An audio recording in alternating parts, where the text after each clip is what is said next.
But Christina turns to Ruby and she asks her this question, who were you uninterrupted? And I'm just like, to this day, I'm like, whoa. Such a big, bold, powerful question to ask someone who feels like they don't have agency, but gives them just this kind of like again, kind of mustard seed of thought around it, right? Of like, well, what would my life look like if nothing ever stood in the way? What would it look like for my people? What would it look like for my family, for my community, if nothing stood in the way? And if I can get to the point where I can just imagine what life looks like uninterrupted, then guess what the next step is? If I can just imagine it, I can start to create it. And if I can start to create it, then guess what?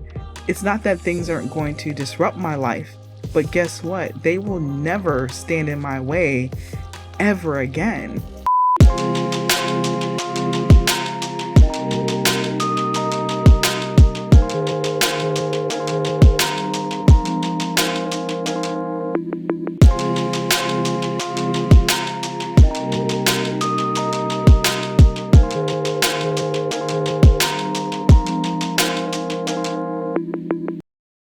Welcome, everyone. Today, we have an especially prolific guest on the podcast. We have Felecia Hatcher, who hails from Delray Beach, Florida. Felicia's current position is the CEO of Pharrell Williams Black Ambition Opportunity Incorporated, where she empowers diverse entrepreneurs with world-bending ideas with the capital, mentorship, and world-class resources they need to thrive. Also, she rocks the best short fade that we have ever seen. Yes. Y'all got to see it. So if you're not on YouTube, hop on there and just take a peek. Felecia is a powerhouse innovator, author, and award-winning entrepreneur, honored by the Obama White House as a champion of change, and named one of the Impact 100 entrepreneurs under 30. From TEDx stages to the United Nations, she's delivered electrifying keynotes across the globe, sharing her mission to reimagine equity through tech, storytelling, and inclusive innovation. She's got accolades from Essence, Forbes, NBC, and leadership roles backed by Google, the Knight Foundation, and the Chan Zuckerberg Initiative. She's not making history, she's engineering the future. She's participated in Harvard Business School's Young American Leaders Program and is also a Big Leap certified coach through the Hendricks Institute. So, in addition, in 2017, along with her husband, Derek, and Starrick Smith, they opened up a space called Tribe. We actually got to go there, which is a co-working space and urban innovation lab that creates a magnetic force for attracting talent, resources, and opportunities for minority communities to thrive within the innovation economy. She's partnered with the Knight Foundation, Comcast, Morgan Stanley, Ford, and many, many others. Another cool thing, she has had a gourmet popsicle company called Feverish Pops, and that was as if all of the other things weren't enough. She's the author of Genius Jam, Start Your Business on a Ramen Noodle Budget, Focus Strategic Action Planner, Pivot, Pitch, Paid, Motivational Shit, and the C Student's Guide to Scholarships. She also got married in a hippie donut shop. Which Kyla had to put in there because Kyla. Because I thought, why not? Like she had to say it. So we know her through Black Tech Week, which she launched in 2014. And that's a professional networking and development-oriented event that's primarily focused on connecting Black and Brown entrepreneurs, technologists, and other investors with resources, knowledge, and opportunities. It's also a platform for collaboration, learning, and sharing experiences in the tech community. Tech Week is usually in Miami. However, it's been in other cities. It's launched in 9 other cities across the U.S. with partners such as Etsy, Barclays, Samsung, Kauffman Foundation, Chan Zuckerberg Initiative, and the Kansas City Mayor's Office. So with that, welcome, Felecia. Well, one, thank you all both for having me on your podcast. I'm super excited to be here. And I'm just honored to be in conversation with both of y'all because y'all are dope. Oh my gosh. Likewise. What did I want to do? I mean, I was the valedictorian at my 5th grade kindergarten graduation. My mom holds that in really high regard. and at the time I wanted to be a teacher, actually. And then I feel like there were a few iterations of a number of things through middle school and high school. Wanted to go into like chemistry and be an engineer at one point. Then I fell in love with TV production, and I wanted to be a rap video music director because I was obsessed with Hype Williams. I don't know if y'all remember. I was going to say like Hype Williams. Like, yeah, that was the first thing that came to mind. That's all that I wanted to do. And then in college, I fell in love with communication. And so it kind of ranged from broadcast to PR to a number of things. But like, I feel like kind of looking back, I end up doing all of those things or having touch points in all of those things. But as a 5-year-old, it was teaching for sure. And then my mom's an educator, a retired educator. And then I did not want anything to do with teaching because I was just like, I don't want to do that. And so it's been quite a few things over the years. An evolution. Yeah, for sure. Okay, so I don't even know where to start. My brain is like all over the place thinking through this. So we had a brief conversation about, how you didn't complete a bachelor's degree. When did you realize like schooling, this traditional pathway is not me? I feel like my whole life has been non-traditional. I feel like the story I tell to exhaustion is my C student story. When I was a C student in high school, if you could major or minor in anything in high school, I majored and minored in the 2 Bs, boys and basketball. So I spent a lot of time playing basketball and probably too much time chasing boys in like 9th, 10th, 11th, and 12th grade, right? And so as a result of that, my GPA was like a 2.1 in high school. And I had a guidance counselor tell me that I'd never make it to a college or a university because of my grades. And I kind of set out on this path to, one, prove her wrong. 2, my dad's from South Georgia. My mom is Jamaican. She holds education in a really high regard. She has more degrees than any of us in our entire family. That's my mom. And my mom told myself and my brother, you either going to college or you're going to the military. Those are your only 2 choices. So she wasn't playing with y'all. She was not playing. Why were those the only 2? Those are the only 2 because the path needed to lead to you going to college. So even if you went to military, that was military would pay for your education. That's how you would go to college. Got it. And so I knew I wanted to go. I also knew I had to go, right? And so long story short, I had a guidance counselor tell me I'd never make it to a college or university because of my grades, proceeded to not help me. And I had to figure it out. And I just got very, very creative with limited resources. I had a career counselor in high school who would set these applications up every single Wednesday, called Scholarship Wednesdays. It sounds way more sophisticated than it really was. It was just... Here are all the applications during lunch. Go fill them out or don't. And I just remember, on Wednesday. Yeah, I just remember feeling very discouraged about the process, not really understanding how to make sense of it. Also feeling like I was a walking GPA at like 17 years old. And this one woman said something to me that changed my life in that process. Because I was literally getting ready to walk out of that room and just like, I got to go to the Marine's office because this is not going to work, right? No. And the lady's name, who is Marissa Fontaine, she passed a few years ago. And she said to me, Felecia, just walk around that table with a different set of eyes. Because I was getting ready to walk. I was like, there's nothing in here for me. I'm a C student. And she said that to me. And it's one of those things that you hear, but you kind of brush off, but you still kind of like... It does something to you anyway. So I picked up all the applications, went home, and in the process of really looking through this like pile of scholarship applications, I realized that there were opportunities that had, no GPA requirement, or the GPA requirement was really low. Or I could actually like hit the deadline and apply for that opportunity before the deadline.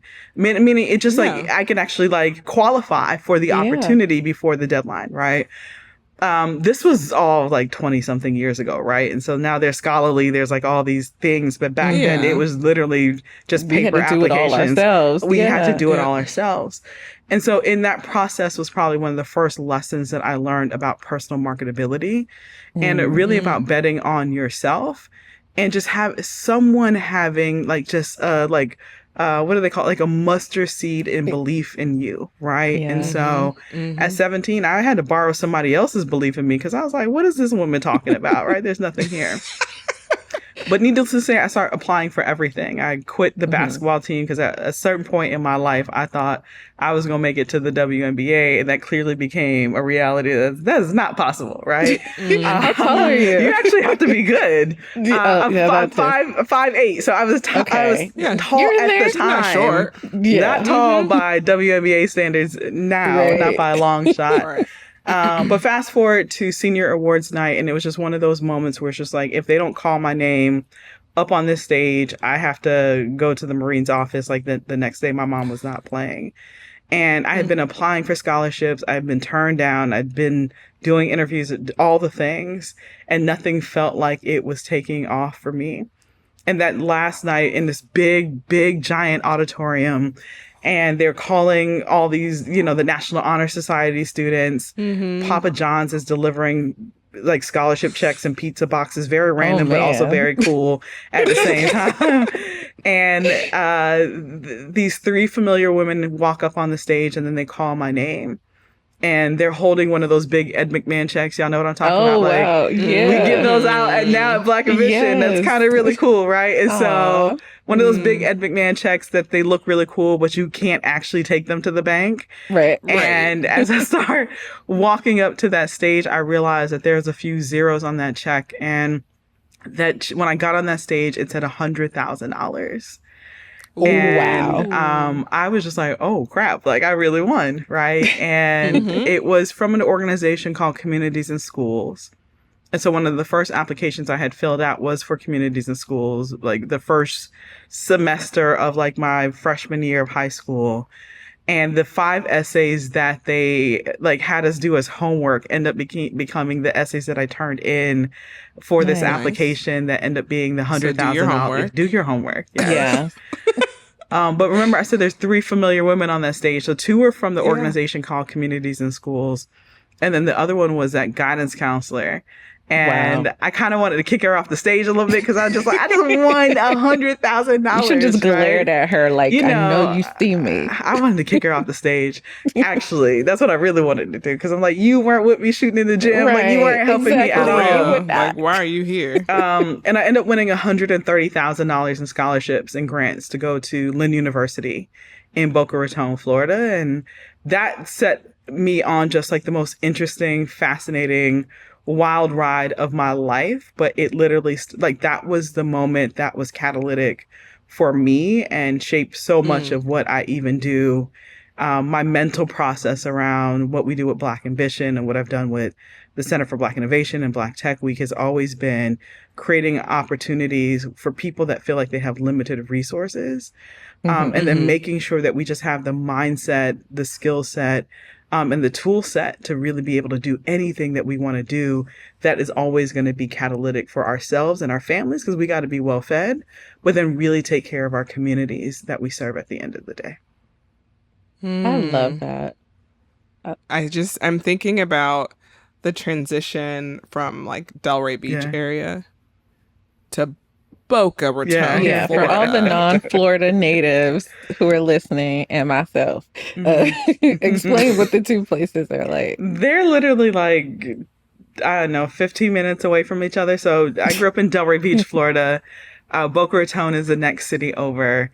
And I think for those that don't know where either one of those places are, I grew up an hour north of Miami because everyone usually knows where Miami is as a reference point. And so the scholarship and the opportunity I got at Lynn University was a culture shock in a lot of ways because I grew up in like a 50-50 kind of demographic of a city, and Lynn University was very white. And so it was, and very rich and very wealthy. Yes, both of those. So you needed all 130 of those $1,000. I needed all 100, but I actually I had more scholarship money than like what my tuition was. So I actually bought my first car as a freshman based off of. So I learned all this stuff, right? So I started a educational consulting business. Again, sounded really sexy, more sexy than what it was at the time.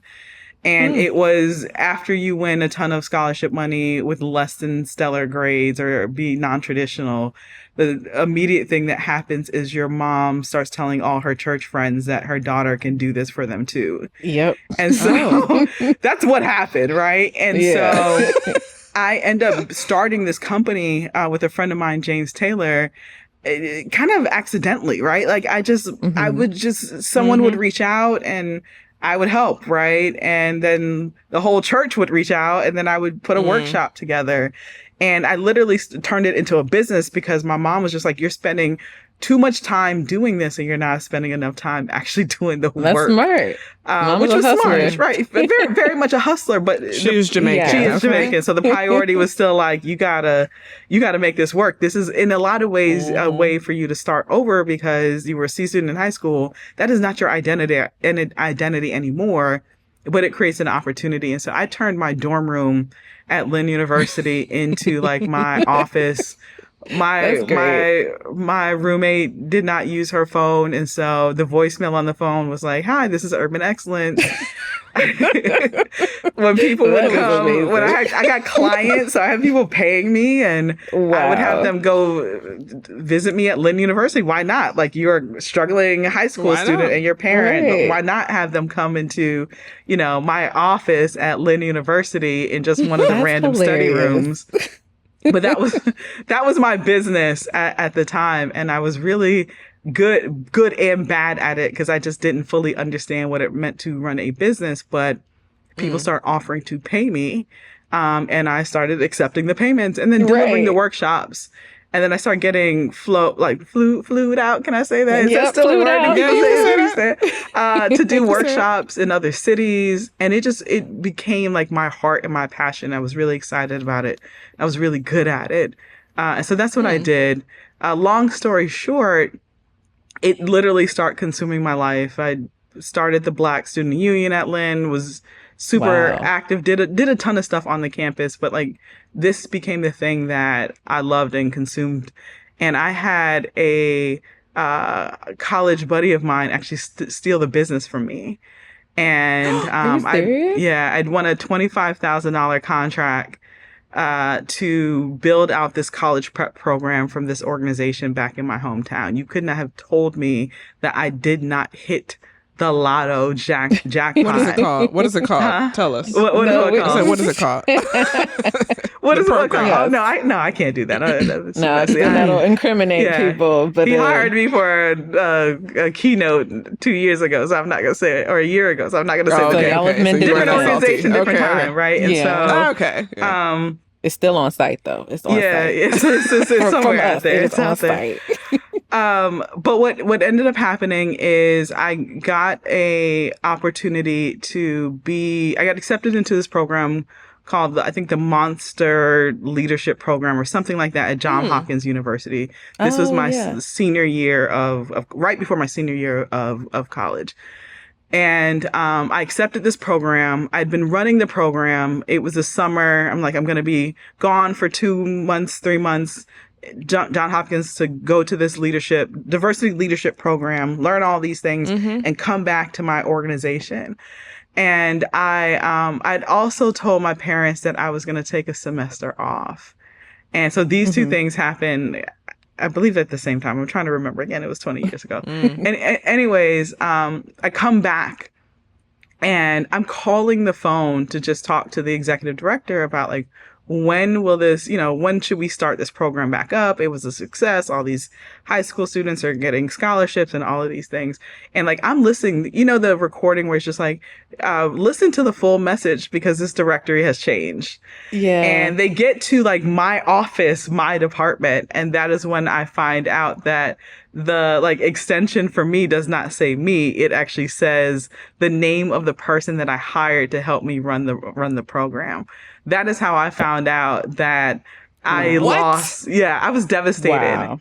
I swore off everything. I also swore off entrepreneurship. And so sometimes I laugh that I have run multiple businesses, raised millions of dollars, now support entrepreneurs in this capacity because I swore off entrepreneurship because I was so devastated and I was so disappointed that one, I didn't see the writing on the wall. And then two, I also told my mom I was going to take a semester off because I'd won a lot of money.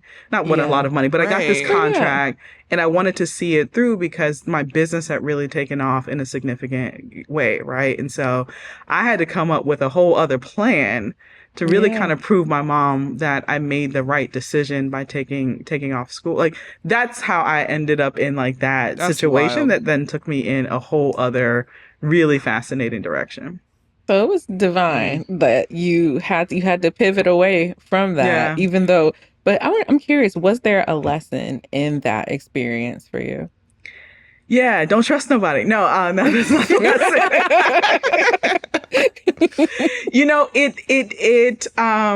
it was a lesson in entrepreneurship around building the right team, right? And also trusting people. Like I learned that lesson the hard way, and I've learned it plenty of times since then. But I was just so passionate about building this organization in support of young people and helping them realize their dreams, right? And helping them realize that they were not a walking GPA and that they can do all the things that they want to do, that I did not fully understand like the SWOT analysis of like the threats that exist when you're building something and only being led on passion.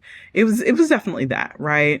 I look back now on the decision to like drop out of college, and I hate that term. So I was just like, I love college early, like a number of different things. Not part of my path, but it was, right? Because everything that I did after that, right? I worked at an advertising agency. I had 5 internships when I was in college because I am a kinesthetic learner. So I love I need the immersive experience, and I can do it, and then I'm good. And so working for Zimmerman advertising agency also taught me that I don't want to do any of this stuff, right?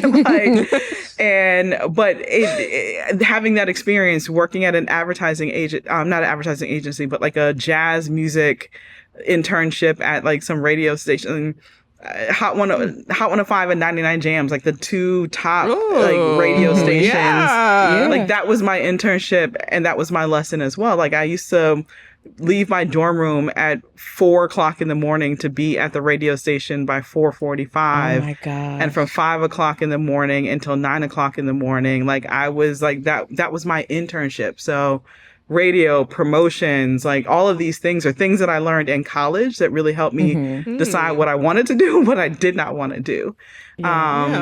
And then I stumbled into experiential marketing. So I ended up working for Nintendo, Sony, the NBA, McKee Foods, like some of the top global companies, but on the experiential marketing side. And so I worked for technology companies, but on the marketing side of what they were doing and helping them launch. What experiential marketing is. I'm trying to figure out like the best way to describe it, because I have a whole other way in which I describe it. But you know, this is experience marketing, right? And so it's an immersive way in which brands bring experiences to life in order for individuals to make purchases, whether big or small. And so think of like, how do I describe this? Think of almost like really big, crazy, zany PR campaigns and stunts. But like commerce attached to that is a good way to explain it, right? The way I was introduced to it was a Craigslist ad that was just like, "Do you want to travel?" Right? Are you serious? No, I'm very serious. I told you my life was extremely random. I had dropped out of college and I was trying to figure out what I was going to do with my life. Oh my God! You told your mama you had to do it to show your mom. It was just a semester break. And then a Craigslist ad. This was also after leaving the advertising agency because I realized I don't want to from 7 o'clock in the morning. Sometimes I didn't leave the office until 10 o'clock at night because my clients were on the West Coast. And I was like, I can't do this forever. Like, how do you have a kid? How do you afford all of these things? A lot of deductive reasoning was happening in the time spent at Zimmerman. But I applied to a Craigslist ad that was just like, you get to travel marketing these products. And I was just like, sign me up. That sounds like Cutco. It did. And I also did Cutco way back in the day. Those some good knives. You know what it makes me think about? Yeah. Like, you know how when you go to, I don't know, like major sporting events and like outside of the event, they have like all these spaces where you can interact with different technologies. That's experiential marketing. And so, I see. And it's brands and major corporations across the board, right? Like they all, if it's a major corporation, they've all done it to some capacity. Yeah. And so that was my job. And the first campaign that I was a part of was for Walgreens.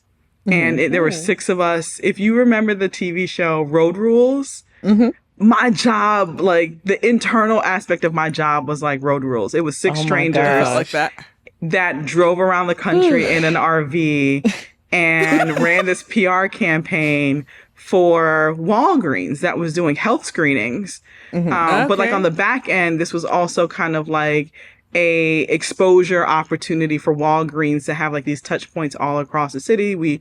All across the country, we would have like health technicians on the thing, and then we would be handling all these marketing materials. Marketing materials, like experiences, like, shoot the basketball, win a prize. But then in turn, but like what the community was getting was free health screenings, right? And so it was the team that made that happen safely.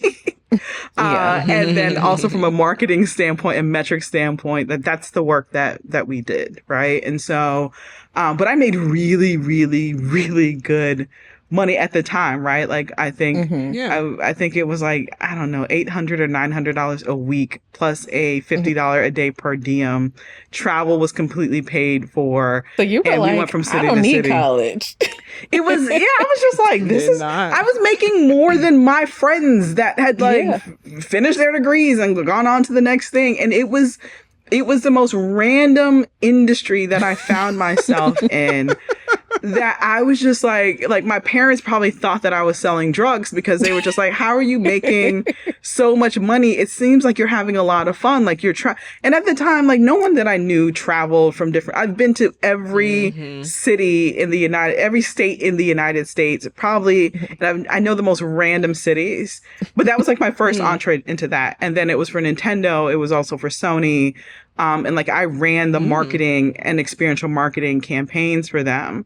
And I did this for years until I, met my boyfriend at the time, husband, who was a Morehouse grad, and was just like, he's moving to Minnesota. So I'm like, I'm going to get my life off the road and move to Minnesota as well. But I think I may have done that for 6 or 7 years. For 5 years solid. And then after that, it was just kind of like as different campaigns or contracts came up. But I loved what I was doing. I was in tech, but then also in media marketing. Influencer. Like and this is before social media popped off. Yeah. But that's what you were. You were an influencer in a lot of ways. And like, social media didn't exist, but like that's why they thought you were crazy and selling drugs. Right. Because it hadn't been normalized yet. It was not normalized at all. And I mean, the lifestyle was insane, right? And so I think by the time I left, I was probably making close to $2,000 a week. Working that's like wild. Maybe 2 or 3 or 4 days a week. But like we would literally just get into a city, pop up like this really big, cool event so people can have like an immersive experience to the video game. Shut it back down, move over to the next city. And so, and have 3 days off until we drove to the next city, right? Or flew to the next city. And so, I mean, that industry still exists. I tried to get a bunch of my cousins in it. My brother, who's like a top person in AI, he did it. My husband did it. Like I don't have words for how that those years radically changed everything that I've done in my life in the coolest way. So I know all these random facts about cities and people and technology and companies and creating like really sticky marketing and personal branding. Like I learned all of that. And I know y'all didn't ask to go on this tangent at all, but No, we love it. It's part of your journey, so we love it.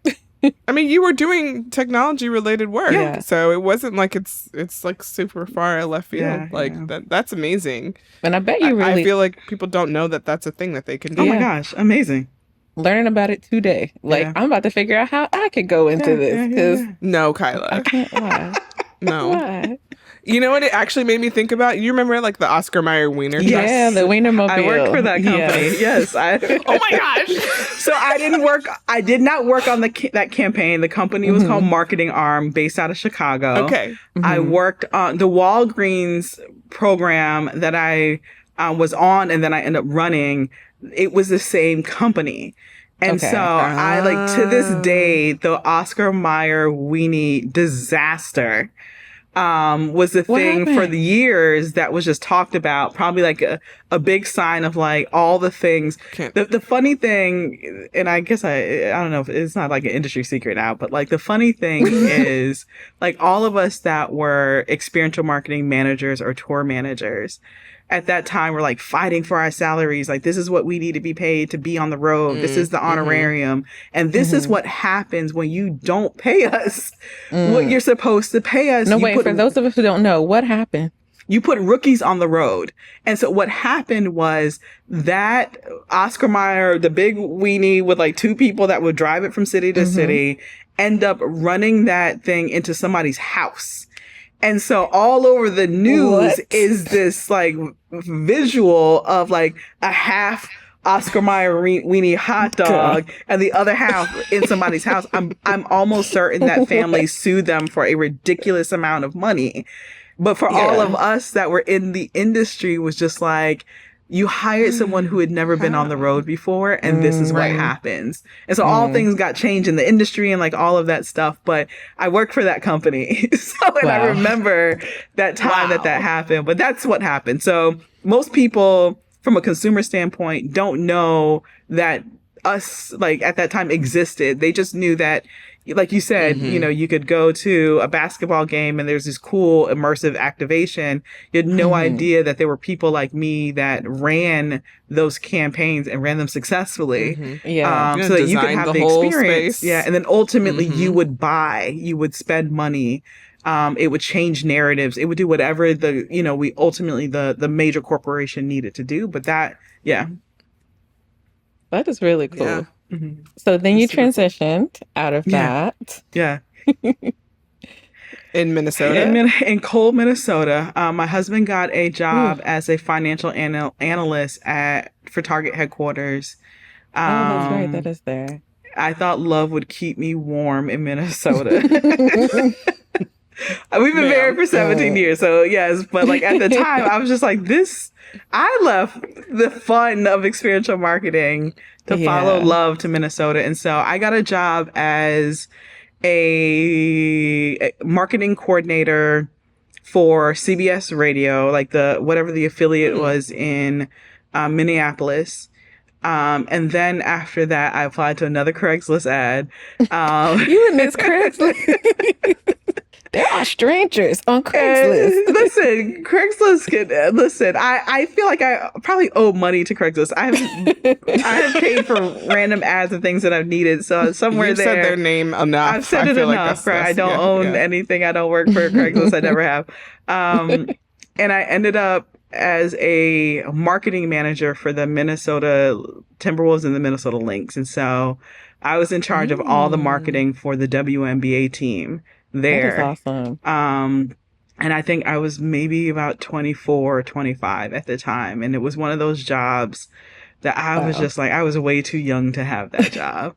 I can say all these things now, right? And so I loved it. I mean, it was super high profile. It was a thing where people would give me stuff all the time, invite me to stuff because of the role that I had. And so it just, unfortunately, the WNBA team and the NBA team at the time that I was there had the worst records in their respective like leagues. And so it was just not a great time to be there. But I also learned some really fascinating lessons about everything, about working for a major league, facilities, right? What it takes to help to get people excited and rally behind a team that is losing drastically. And that's nothing. You can't do anything about the team. You can do all the marketing in the world, but you cannot shoot layups for them. You can't do anything about the team, but you can do a lot for yourself, and you can do a lot for the morale. And that Chris Wright, who was the general manager at the time, taught me that lesson of just like when you were in your dark days as an employee, but as a company and as an organization, that is when you really go to work. And what you cannot do is continuously pass the buck on to the players on the team, and which was what was happening. Like if the players were winning, then like everything would work. Things would be going really well. And that was the wrong mentality to have. And so of all the lessons that I learned from him, but then also my time at that organization, that was the lesson that I learned of like, you have to prepare in your dark days. And I think anyone that is an entrepreneur in the tech space, anyone that is a career professional and trying to figure it out, like those moments when you're trying to figure out, that's when you prepare. That's when you study. That's when you build your network. That is when you gain the skills. That's when you utilize all the best resources of the company that you're currently working for or the next company that you're trying to get into. You got to prepare in those dark days, because that's when you enter your winning season and you look back. It was just like, I did X, Y, and Z. I didn't just kind of mope, right? I'm not saying that's everyone's like reality, but it ends up being the physiology that a lot of us end up having, instead of saying, let me figure this thing out and let me kind of prepare for my winning season, even if I'm not in it currently. I feel like you are talking about academia right now, because I don't know if you felt that too, Jeremy, but like, you know, we're in academia, they're canceling grants left and right, you know, all the things that you've seen, and it's like, okay, what do you do during this time? You future-proof your life and your career and your bank account and your relationships. And like, you have to start thinking 2 to 3, 4 years ahead, 5 years, a decade ahead. It's where you put your 100-year plan together for yourself and your family and your offspring. Like, those are the things that you do right now. Like, all of this is cyclical, so we know it's going to bounce back. Right. Where position do you want to be in when it bounced back is a thing of how you kind of, I always say this word so wrong. My husband always laughs at me. Well, how you future proof. I used to say future proof. But that's how you start doing that stuff. Yeah. It's about being extremely, extremely, extremely strategic, right? And, you know, my one of my professors at Lynn University, actually my only Black professor while I was there, said something to me. She's like, the day you get your new job is the day you start looking for your next one. She's like, don't ever let anybody catch you slipping. And that was a lesson that I learned from her. But that's also what it means to future-proof your career or your business. Is the day you get that one, you don't celebrate. You, of course, do the thing that you're supposed to do, but you got to keep your eyes open. You got to keep your options open. You got to put your foot out into the marketplace and just kind of test, like, what am I commanding right now? Right. Like, these are things. What's next? It's what's next. You don't ever, ever, ever let anyone catch you slipping, because they catch you slipping, right? And then you look up and the dynamics in your space have changed, your industry have changed, your department have changed. You know, they cut D&I, and then like, you got a pink slip. I know people don't say pink slip anymore, but you know what? Y'all know what I mean, right? They get the email, right? Right. But if you find yourself in that position, you played the entire role of your career wrong. And that's very harsh, right, to say, but it is a reality. It's the same thing. Yeah. I tell college students right now, like, if you graduate and there is not a job waiting on you, you did not do your 4 years right. Right. If there are not 5 people that you can call immediately and say, I need a job, I need a place to stay, I need a connection, I need an introduction, you did not do your 4 years right. Point blank. Yeah. And don't let anyone tell you otherwise, because these are the things that, like, outside of like the core of what you do, that you got to be working on every single day. You got to be. Yeah. Yeah. It sounds like you were a very strong networker, even in that moment, right? Even as a 20-something, you had connections and relationships. I mean, you'd been all over the country right, at that point. So my assumption is that you maybe had some folks in your ear giving you direction. No, I'm still a functioning introvert. Even I was just about to ask if you were an extrovert, but I think you give introvert, but you can turn it on for the occasion. I was the biggest like introvert and wallflower. Like, I learned how to put myself in the room, but don't talk to me. Don't ask me for anything. But I did, like, I could be in the room. Do not ask me any questions. Through books, right? I was just like, okay, I know I need to be in here, but when I get here, I don't know what to do with it. Do not right? interact with me Don't while I am interact here. with me. And over time, I realized, like, closed mouths don't get fed. And so little by little, but even the global stage of what I sit on, and, you know, being the CEO of Pharrell's organization, like, I still have a lot of introverted moments, meaning I don't get my energy from people. Right? Extroverts get their energy from people. Introverts do not get our energy from people. Right? Like, we start here and the battery is depleted. And once it's depleted, you have to go recover and take care of yourself. And then guess what? You get to go back out. You start here and here, right? But extroverts get filled up by people. Introverts get depleted by people. And that doesn't mean that there's anything wrong with the people. It's just understanding your body and how you can best perform and best show up, right? But then there's a moment of obligation at times in which I'm just like, to hell with me, not... Sorry, I know you said don't curse. No, it's... Okay. All right. But, like, you have to push all of that aside, and you just have to deliver because people are depending on you, right? Yeah, they booked extrovert you. So. Yeah. But people think I'm an extrovert, but I promise you, I'm not. I just had, over the years, through the multitude of different, like, iterations of my career, I've had to get better at it. But, like, I think you can probably look at photos and be like, oh, I realize like she was in her introverted self in that moment. And so it's just something I had to get better. My husband, on the other end, is an extrovert. He's also a polymath. And so he can talk to anybody about anything. He knows everything about everything. I know what my genius is. And I know what my zone of excellence is, and I try to stay far away from anything that's in my zone of competence or incompetence, because I can't contribute, but I can find the person who can. Right? Like, you're like, let me introduce you to my husband. He will talk to you. All, sword fencing? Sure. All of it. Whatever.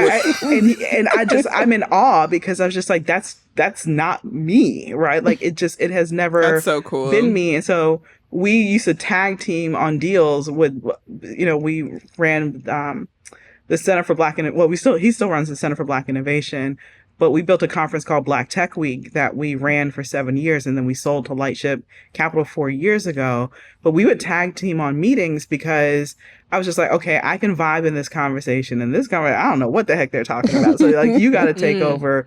But it just became a really interesting way in which we operated as business partners, but then also as a couple. And a friend of mine, Rudy, told us years ago, because I was just like, like, we both need to be, like, on this extroverted level. He's like, no, someone needs to talk and someone needs to listen.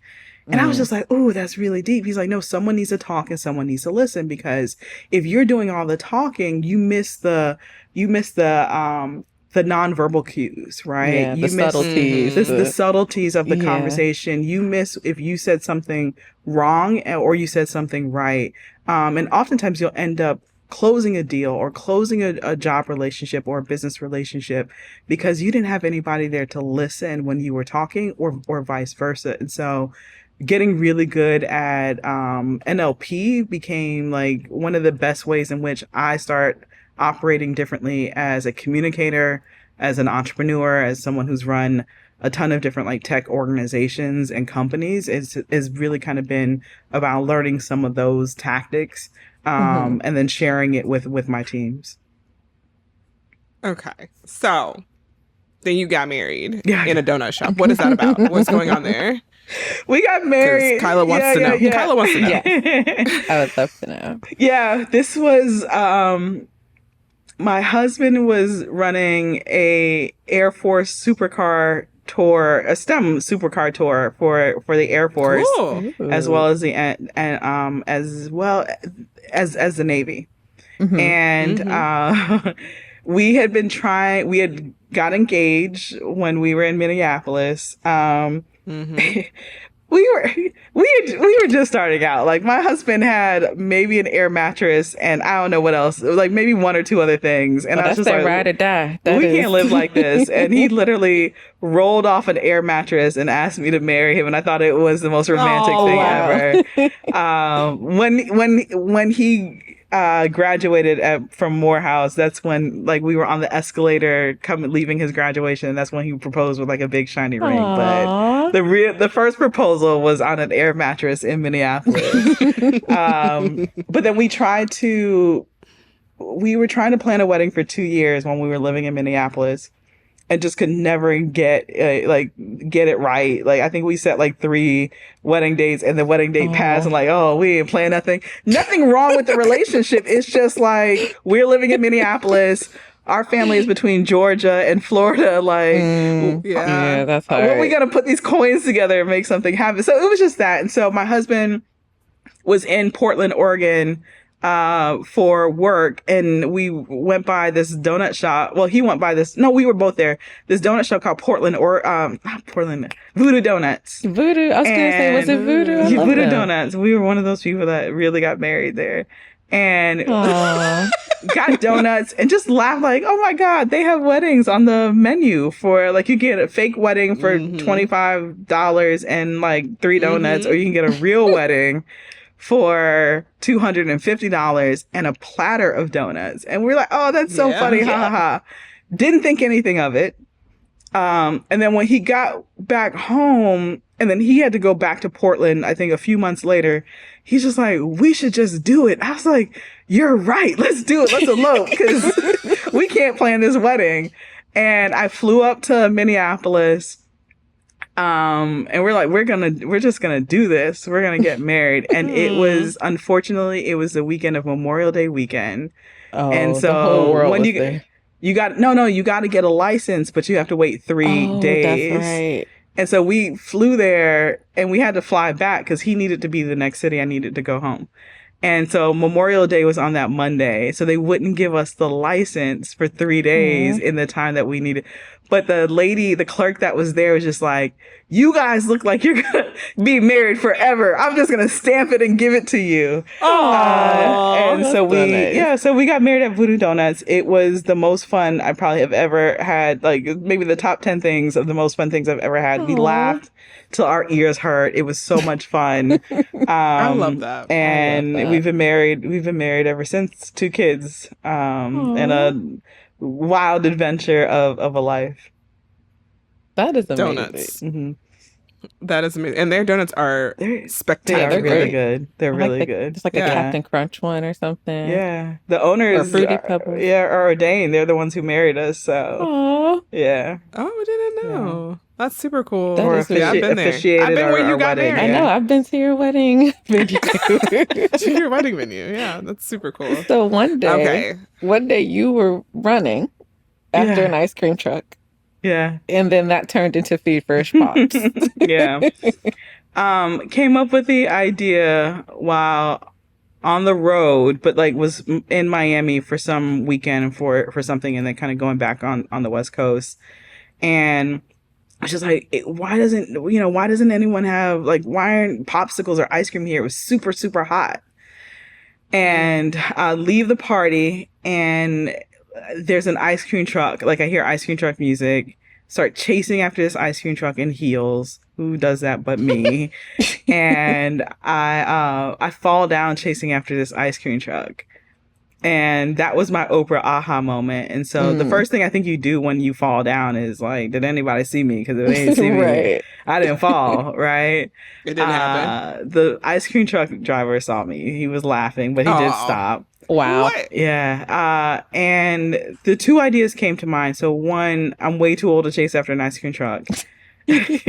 Facts. And then two, why hasn't anyone come up with a cooler way for adults to enjoy ice cream? Like those are my two Oprah aha moments, ideas at that time. Yeah. But I really love my job. At this time I was working for Nintendo, and I love my job. And this is right before the 2008, like when the economy tanked in 2008. And so this was before food trucks, like the whole food truck crave. And I could not let go of the idea, no matter how much I tried. And so when the economy tanked in 2008, I moved back to Delray Beach, to my parents' house. This was before we moved to Miami. And I also brought my husband with me. And if we could get jobs back in experiential marketing, back in our field, the three of us, would never have this conversation, because I would have gone back into experiential marketing because I loved it. But I think like any business or any career, you realize that you start compromising some things that you may not be willing to compromise anymore, right? And I wasn't compromising anything super crazy, because I have friends that have compromised a lot in the businesses or the industries that they're in. But it was just like, I would miss birthday parties and I miss funerals. And these are just moments that no matter what, I needed to be there, and I'm not able to be there because my job was 100% traveling all over the United States. And so when the economy tanked, it just kind of gave us an opportunity, because we couldn't do anything else. Let's just see where this idea is going to go. We love Mexican paletas. Like, we used to eat them all the time when we were in LA and throughout California. And that's where we started that idea, right? Like, we literally started it in my parents' kitchen in Delray. We bought like two ice cream carts off of the luxury shopping website Craigslist. Y'all know Craigslist. Craigslist needs to sponsor this podcast at this point. Real. Like, we need to have that conversation. I don't know if it's a fit, but y'all know what I mean. You make the call. We don't know anybody. We don't have the juice you have at Craigslist. Yeah, clearly she's got something. Yeah, but that's, and we just built this mini gourmet popsicle empire that started in my parents' yard. It started with a ice cream truck that we bought, again, off of Craigslist, that we spray painted, turned it into like a listening lounge on the inside, and then start realizing that the like kid ice cream industry is really cutthroat. And so like people would literally like run us off the block, if that makes any sense. And not like this is The Wire. Like, no, literally, it felt like that, right? Like all these ice cream trucks, like the not ratchet, but like the random ice cream truck with the stickers falling off. Like that was our competition, and we had like this hot pink thing and like music and all of this stuff. And we were just like, this is not going to work. They were like, this is my block. Okay. So we started going out at night. So we, instead of going at the elementary school at 2:00 in the afternoon and being like pushed out of the all of that, we're just like, why don't we start going out at night? Like, we're in our 20s. Like, we like going out to the clubs and things like that. Yeah. And so that's how our business started. And so we would drive from Delray Beach all the way to Miami. Oh, wow. Thursday, Friday, Saturday, Sunday. And we would set up in front of the nightclubs, and people would buy us out. And then we started playing like real music because they were drunk or whatever. Yeah, it's the let out. You got to capitalize on the let out. And then like publicists start asking us like, how do we get you at our event? And I'm like, well, this is the invoice. Pay it. Here's my number. Here's that number. And we ran that business for 7 years. We had Google, PayPal, Forever 21, Cadillac, Aveeno Lotion. Like, we had a a Fortune 500 and Fortune 100 client roster that made most people's heads spin. Airbnb was a client. That's wild. That is so cool. Yeah, and that's how we started. Then because you wanted some ice cream. I wanted some ice cream, and you had an idea that you could not let rest. It just would not let go of. That's how we started it, and so. We did that for 7 years. We opened ice cream shops. We shipped all over the nation. We started doing. We literally took what we learned in experiential marketing and injected it into this food business, this frozen dessert business, and it really paid off. We raised VC funding, and then that took us through a year. That if I had hair, my hair would be gone. That's how stressful it was. But this is so interesting because you weren't an entrepreneur by training. Mm-mm. Literally right? Out of pain and suffering most times. I can talk to y'all forever. Y'all are a lot of fun, by the way. I'm trying to tell you, we warn people that this is what happens.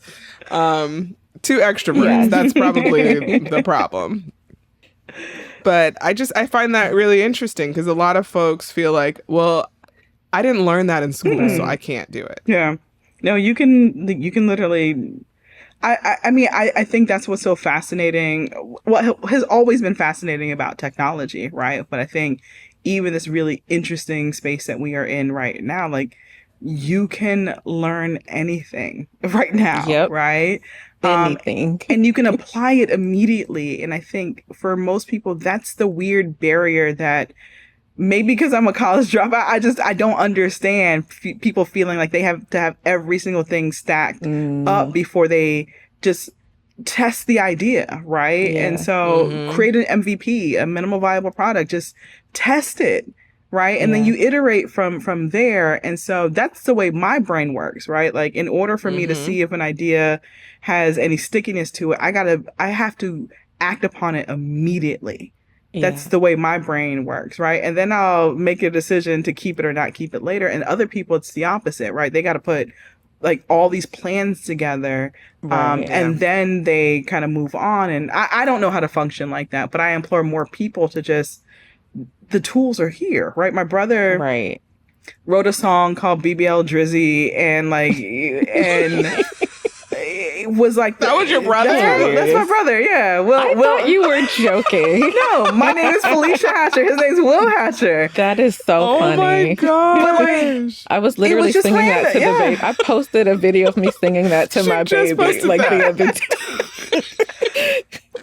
My brother had he recorded it because he's a comedian. He's also in tech, right? Like he did some experiential marketing. He went to coding school. He did all the things. But it was just one of those things where he was just like, there's this beef happening. I want to write a funny song about it. He dropped it and whatever. I don't even know what like platform he put it on, YouTube or whatever. SoundCloud, yeah. Went to sleep, got on a flight, and when he landed, his phone was blowing up. It had like, and then Metro Boomin like remixed it, and it changed his life, right? And so that is so wild. Yeah, I think Time Magazine added him to the list of like the top 100 people in AI, and he just came back from Dubai. Like my brother's life is like fascinating, whole rock star. But you know, he the way he's gotten his 10,000 hours over and over and over again in the tech space is just mind blowing to me, right? And mind blowing to so many people. But it also shows you that like there's so many different ways to do this. If you just believe that you can do it, right? The resources are there. I mean, and then, you know, you get the tools and you immediately say, how do I apply this? How do I add value? How do I create leverage? And then how do I like monetize this as well? So it creates wealth for my family and like the people and the communities that I care about. Like at some point we just have to get back to simplifying the process and not adding like all these layers and layers of things that stand in the way from you just taking like action. Just do it. Yeah. People get into like, I think it's called analysis paralysis. Oh, yeah. Where you just overanalyze the situation so long as you don't do anything. And then also, like, for us as educators, I don't know about you, Jeremy, but I typically see students who are so afraid to fail, where it's like, you know, you can also just try it. Like, we teach programming. I know sometimes, like, I used to teach the intro course, and like, well, what happens if I press this? What happens? I'm like, but how about you just press it? Because there's no blow up button on this computer. Like, there's nothing you're going to do you cannot recover from. And just getting that out of people to be, I mean, it does take a tremendous amount of courage to do what you've done. Yeah, but I mean, my parents, I think one of the gifts that my parents gave myself and my brother is like, they just let us break things, right? Like I taught myself how to code at 16. Like, wow. I remember doing Dreamweaver. Like, but it was like this, it was just this ability to just break the thing. I knew it was expensive. I'm sure my parents had a lot of pillow talk conversations. Like, what the heck are my kids doing? But like, look at what happened now, right? As a result of that permission. And that's the permission I give my kids. Like, I want you to experience everything. Break the thing, right? And I want that fear to be removed from our people, because like the amazingness that happens on the other side of your fear is like a whole world that's just waiting for you to have that courage. But I think it's also a lot of the things that we say to our kids and us as adults that just kind of put these seeds in our head about what's not possible. And so we only do things that are really, really safe, right? And really guarded. And I remember after Pharrell's first show in Paris for the Louis Vuitton men's show, I was sitting right next to one of his friends, and she said something to me. I was like, oh my gosh, this is such a bar. And she said, like, it's amazing to see my friend, and this is her childhood friend, finally have the budget to match his imagination. And I was just like, oh my God. But like, I want that. I mean, I want that for our Black and Vision entrepreneurs, but I want that for everyone, right? It's not just the budget financially to have to match your imagination, but like the courage to match your imagination, right? The will, the freedom, the friend and family circle that matches your imagination. Imagine where we would be if we just had that level of courage or trust. Or belief. And so it's not just a financial thing. It's like all aspects of that. But so much of that is stifled when we are young. And my mom has her PhD. Like, again, my brother and I are both college dropouts. For years, my mom was just like, what did I do with my life? If you just go get back and get your degree and be a teacher, like, you know, you don't have to do anything. This is what my mom, you don't have to do anything else with your life. And I was just like, and we have conversation now, like, Mom, imagine if I would have listened to you. Right. And then you weren't doing anything wrong, but just imagine if I would have listened to you. The life that I've been able to build, not for just for myself, but for others, would not have been possible because of the steps that I needed to take to oftentimes just put like the blinders on or just put your headphones on and zone any non-believer out. And sometimes that's the courage that we need, and the ideas and the technology and the innovation will come. But like, that's the process that we have to go through first. Yeah, and now you're in a position to be able to do that and to make that change for our community. And I love that for you. Like, you know, just watching you work at Black Tech Week in Miami all those years ago was like, man, like, she is really in it. You know how you see people at events and it's like, they're here, but they're not here. Right? Like, somewhere else. Like, you weren't just thinking about Miami. Right? Like, your brain was somewhere else further down the road for like where this was going to go. Right. And we saw that. Kyla and I saw that. We had a whole conversation about, you know what? We need to like stay connected to Felecia because I feel like she's going somewhere. And so a decade has gone by. And you're now the CEO of this initiative. Tell us about that. Like, tell us what I what that means. Yeah, I get to find, fund, and fuel like world-bending ideas by Black, Hispanic, and HBCU entrepreneurs. And there are days that I don't have words for what that means and the legacy that we have been building. Because some days it's very challenging, right? And then in other days, I'm just awe-inspired by what we are able to create and what we're able to do, right? And so, the idea was founded by Pharrell 5 years ago to do exactly that, right? Find really amazing entrepreneurs, give Quick them... question. Did you find Pharrell on Craigslist as well? Oh, Lord. Can you still hear me? I just lost my... No, I didn't. Ma'am, you said yes. I was going to walk out this room. No, but that's also a random story that we don't have time to go into, but it could have been practically... No, it wasn't Craigslist. It wasn't Craigslist. Oh my God, that's hilarious. It was a very random meeting though. Very, very random. Meeting that led to another meeting that led to another meeting. But, Lord, I lost my train. You were telling us how this, how it all came about. Because saying Craigslist at this moment would have been so clutch. Yes, you're right. Yes. I'm sorry. Yeah. It's okay. No, so he founded the organization 5 years ago to just create like this uninterrupted pathway to entrepreneurship and through entrepreneurship, right? And our very first conversation when we very first like met in person was literally about Lovecraft Country, right? Really? And that conversation between Christina and Ruby, where Christina has all these mystical powers, right? She can make people appear and disappear, like anything.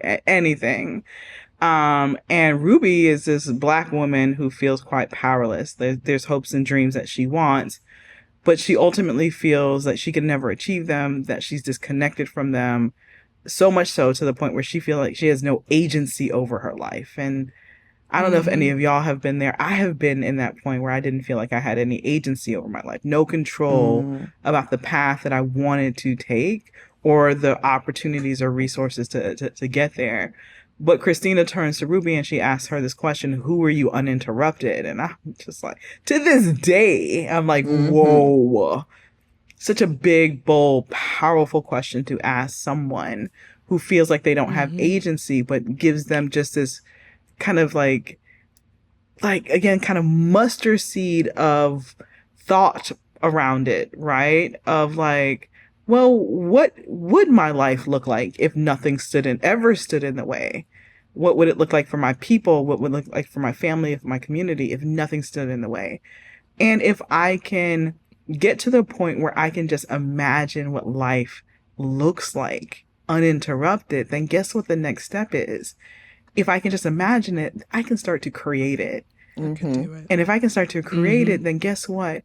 It's not that things aren't going to disrupt my life, but guess what? They will never stand in my way ever again. And so I always like to tell that story because I feel like that's what we have been building with Black Ambition. Like uninterrupted pathways to entrepreneurship and through entrepreneurship for our people. And it also feels like quite a bit of a rocket ship because it's just like how fast, because we know wealth has a need for speed. How fast can we connect these entrepreneurs to the opportunities that they need? And so we invest in tech, healthcare, consumer goods, media entertainment, and then AI are the 5 verticals that we invest in, just really, really, really amazing entrepreneurs. And we've invested in 131 really dope entrepreneurs so far. We're based in the United States, but 2 years ago, we started to bring our work internationally as well. And so we've invested in founders in Cartagena, in Brazil, in Ghana, in Paris. And then, we'll also support some entrepreneurs in Zanzibar. And then we're looking for other places in which we can be really impactful for entrepreneurs globally. I love that. I think, we need more of that. And the funds that are being used in this capacity are actually uninterrupted, right? Like they're funds that we don't have to rely on someone in the White House to allocate. And so innovation's going to happen. It doesn't have to be approved by a board of company stakeholders, right? Of like, how is this going to benefit our company? It's, hey, these are great ideas, and let's take them from ideas to like something tangible. I think that's incredible. I'm curious about the opportunities that you all provide. So I know we always think about entrepreneurs needing like financial resources, but do you do any sort of like programming or like workshops? Like, can you talk to us about like what it's like to be an entrepreneur that's supported by you? Yeah, I mean, most of the attention goes to this big demo day every single year where we do the big checks and celebrate the entrepreneurs. But throughout the entire year, we get about 2,000 to 3,000 applications every single year. Last year was 3,000 applications. Wow. And we take that all the way down to about 250 semifinalists. And those semifinalists go through a 3-month cohort style mentorship program. And so they get high-level support, high-level mentorship, connection to retail partners, connection to, their next co-founder, connection to other follow-on funders that will potentially invest in them after we do, and quite a few of them have. We provide mental health support and coaching through a program called Evoke, because we need these entrepreneurs to be whole. They get financial counseling, they get legal support, they get Amazon credits. Like they get more resources than they sometimes actually know what to do with, right? But the value of that is close to $1 million in resources if we had to put a dollar amount on all the different aspects of partners that we connect these entrepreneurs to, and like the process itself. And then about 30 to 33 of those companies actually then get investment from us. And then throughout the rest of the year, like, we're rounding up all this really amazing support that these entrepreneurs get. And then we run an HBCU pre-accelerator. So we have 100 entrepreneurs that go through that program that get that same level of support, and then they get funding.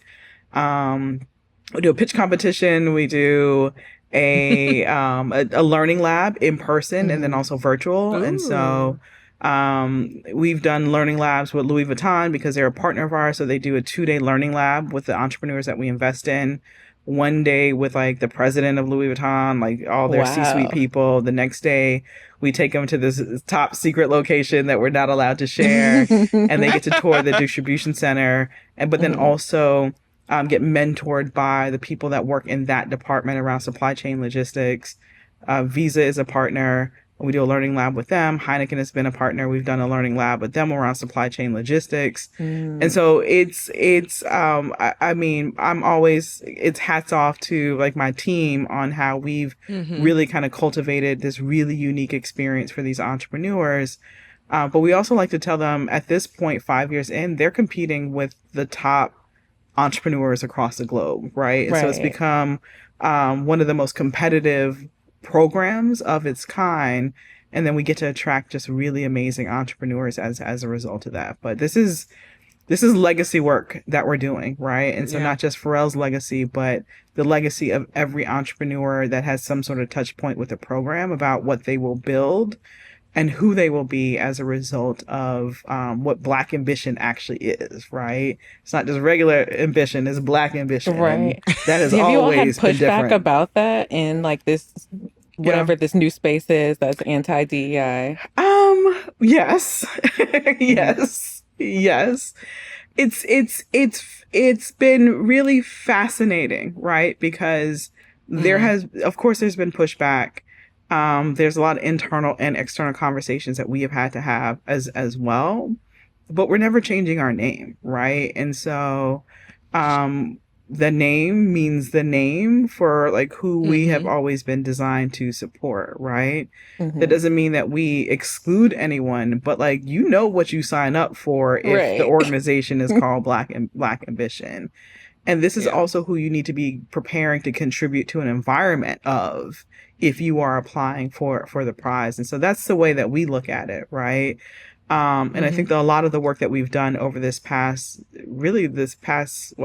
6 months now is also the advocacy role that we can play in supporting other people, other organizations, and then corporate partners that still align with knowing that, like, just because, you know, whatever has happened, I don't want to say the guy's name, I don't even want to give him that space.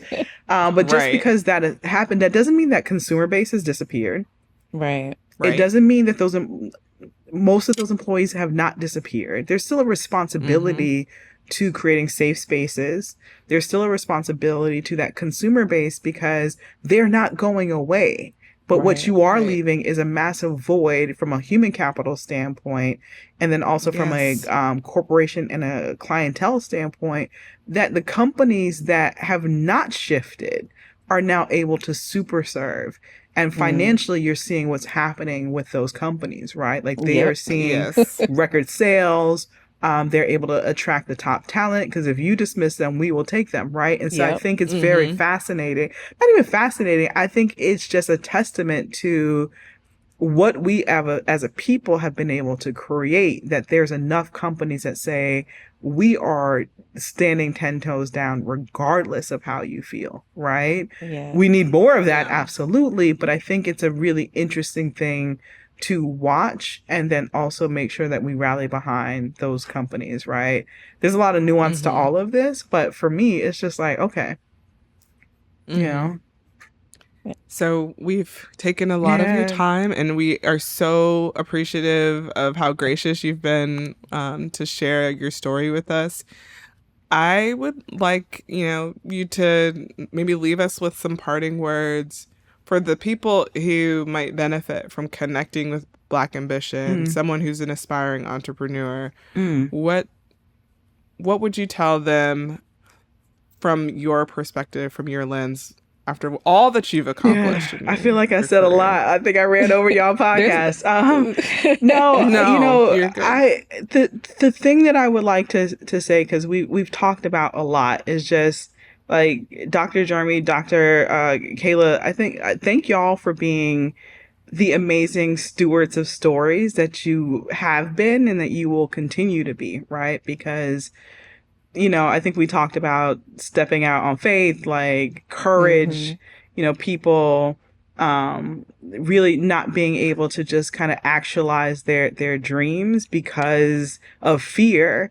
And you two represent the opposite of that, right? Like you stepped out on faith. Like I know the degrees that y'all have not come by any mean of ease, right? Like it's hard fought. Girl. Yeah, girl. And with all of that, because you could do so many other things than say, hey, I want to make sure these stories are told and curated in a way that like this next generation is going to know exactly what to do with it, on what to build with it, but more importantly, who to be as a result of what y'all have done. And so, that could be the answer for the people that are listening, but it's also just a sheer amount of gratitude to who y'all are and what you've built. Thank you. And so thank you for having me on this podcast, but thank you for just doing what you do.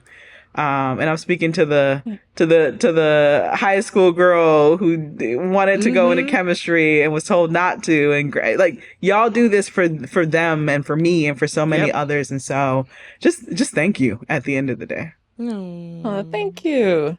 This was great. Okay, how do people find you? Because we want people to find you. I am very easy to find. So I'm literally at Felecia Hatcher on everything, and that's FELECIA. But I'm at Felecia Hatcher on everything.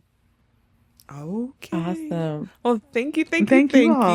Yes, thank you so much. Like, there's been so many gems here that we're just going to be digesting this they better listen over to this and one. over. Over and over. They better listen. I know we didn't talk about tech at all, but we're here. So. That's okay.